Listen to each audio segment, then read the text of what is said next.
सबैजनालाई नमस्कार। आज हाम्रो च्यानलले 1K सब्स्क्राइबर पूरा गरेकोमा आज त्यही खुसियालीमा चाहिँ हामीले एउटा केक बनाउन गइरहेका छौं।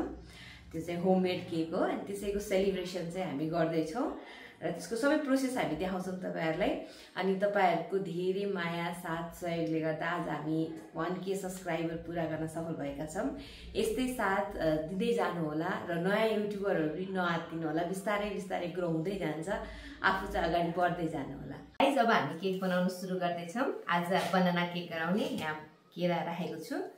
त्यसपछि चाहिँ यो व्हाइट चकलेट चिप्स, त्यसपछि यो चाहिँ ड्राई फ्रुट्स हो अनि यो डेयरी मिल्क चाहिँ माथिबाट राख्नको लागि। यहाँ चाहिँ बेकिङ पाउडर छ, यो बेकिङ सोडा छ, हाफ स्पुन चाहिँ मैले युज गर्छु। यो भ्यानिला एसेन्स छ है, यसलाई चाहिँ 2-3 ड्रप्स राख्दा हुन्छ। अनि आज चाहिँ कोदो र यो गहुँको पिठो मिसाएर केक बनाउने हो। त्यही भएर यो फुल कप चाहिँ व्हाइट गहुँको पिठो अनि यो चाहिँ कोदोको पिठो। त्यसपछि यहाँ हाफ कप दही छ अनि त्यसपछि यो चाहिँ सुगरलाई पाउडर गराएको छु मैले। त्यसपछि घिउ। अब यो सबै मिसाइसकेर अब म चाहिँ केक बनाउन लाग्छु है त। त्यसपछि भाँडामा दही र घिउ राखेर त्यसलाई मज्जाले फिटे। त्यसपछि केरा राखे। केरा राखिसकेपछि चाहिँ चिनी, पिसेको चिनीलाई राखे। त्यसपछि पिठोहरू राखे अनि baking powder, baking soda, vanilla essence राखेर त्यसलाई पनि मज्जाले मैले फिटेर एकदम राम्रो पेस्ट बनाए त्यसको मिक्सचर एकदम।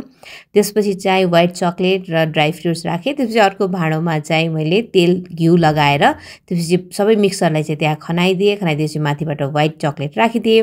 त्यसपछि इन्डक्सन बसाले। इन्डक्सनमाथि चाहिँ भाँडा राखेर त्यसमाथि नुन राखेर चाहिँ मैले केक सबै जुन बनेको त्यसलाई राखेर मजाले छोपिदिए र 45 मिनेट जति बनाए। त्यसपछि रेडी भयो हाम्रो केक। रेडी भइसकेपछि त्यसलाई चाहिँ मैले डेकोरेट गरेर 1K सब्स्क्राइबर लेखे। हाम्रो केक रेडी भयो। 1K सब्स्क्राइबर भएकोमा हामीले केक बनाएको र हाम्रो सब्स्क्राइबर्सहरूलाई धेरै धेरै धन्यवाद, एकदम हृदयदेखि धन्यवाद।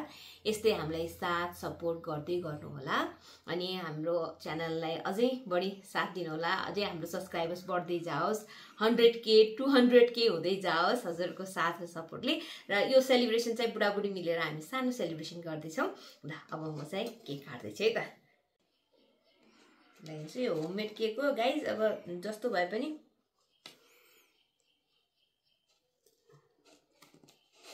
डरै होला जस्तो छ केक।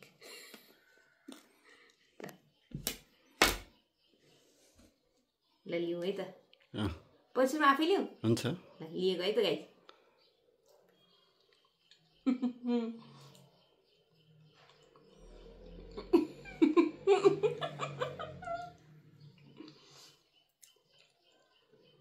दामी भएछ। वाउ, आफूले बनाएर होला। आफै बनाएको भएर ल बुढो दाइ पनि के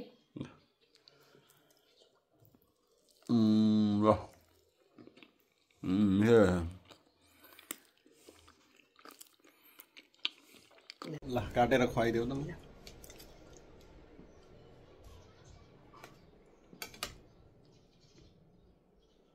गाइस